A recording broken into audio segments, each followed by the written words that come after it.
যারা ব্যস্ত মানুষ তারা তেলের জন্য এসে ঘন্টার পর ঘন্টা দাঁড়ায় থাকতে হয়। তাছাড়াও আরেকটা বিড়ম্বনা হলো যে কেউ 200 টাকা 300 টাকা 500 টাকার তেল নেয়, কিন্তু আমাদের পারপাস সার্ভ হচ্ছে না। তো এটা গভর্নমেন্টের বিশেষভাবে নজর দেওয়া উচিত। পাশাপাশি হলো যারা পাম্পের মালিক তারা যেন সেটা বৈষম্য না করে। কারো যদি 10 লিটার দেয় আরেকজনকে 3 লিটার দিবে, এইগুলি আসলে গ্রহণযোগ্য না।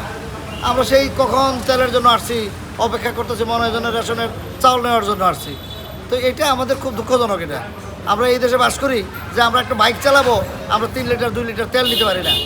তো এটা সরকারের খুব কঠিনভাবে দেখা উচিত।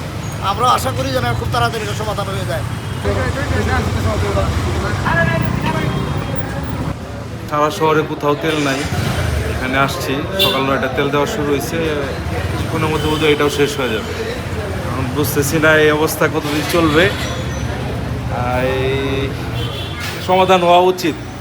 আর যার যতটুকু তেল দরকার ততটুকু নিয়েন, বেশি নিয়েন না। আমরাও চেষ্টা করতেছি ওইভাবেই অল্প স্বল্প করে নিয়ে চালু রাখার জন্য।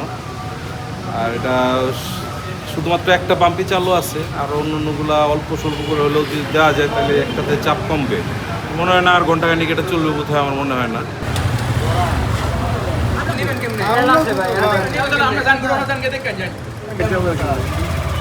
ভাই 2 ঘন্টা লাইনে দাঁড়ানোর পরে মাত্র 300, সামনের অনেকের 500 দিল, আমার মাত্র 300 দিল। লাইনে ছিলাম 20 মিনিট ধরে, এখন বলতেছে 300 টাকার বেশি তেল দেওয়া যাবে না, কিন্তু এর আগের গাড়ি বইটা নিয়ে গেছে। আমি সিরিয়ালে দাঁড়াই, যদি না পাই তাহলে কিছু করার নাই, এটাও বন্ধ করা এটাও বন্ধ করা। নামাজের পর থেকে কিন্তু আসলে তেল নাই, অনেক সংকট তেলের। এই তেলের জন্য আমরা দাঁড়িয়ে আছি এবং মোটামুটিভাবে কম 2 লিটার 3 লিটার এরকম করে দিচ্ছে, কিন্তু বেশিক্ষণ দিতে পারবে না হয়তো, কারণ তেলের আমাদের শেষ পর্যায়ে। গতকালকে থেকে মানে একটা নিউজে দেখতেছি বা যে সোশ্যাল সাইটে বা ইয়াতে যে পাম্পগুলো বন্ধ হয়ে যেতে পারে, তারা স্ট্রাইক করতেছে।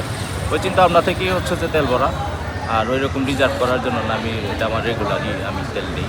বেশ কয়েকটা পাম্পে দেখে আসছি যে আমরা তেল পাই নাই। তারপরে আমরা বাজারে যে খুচরা মূল্য বিক্রি করে এখানেও তেমন তেল পাই নাই। তার জন্য আমরা অনেকটা দূর অনেকটা সময় নিয়ে আমরা আসছি এখানে, যে আমরা তেল নিতে আসছি। তো এখানে আইসা দেখি যে অনেক গাড়ি সিরিয়াল, তারপর তেল কি পাওয়া যায় কিনা এটা নিয়েও আমরা বিভ্রান্তির মধ্যে আছি।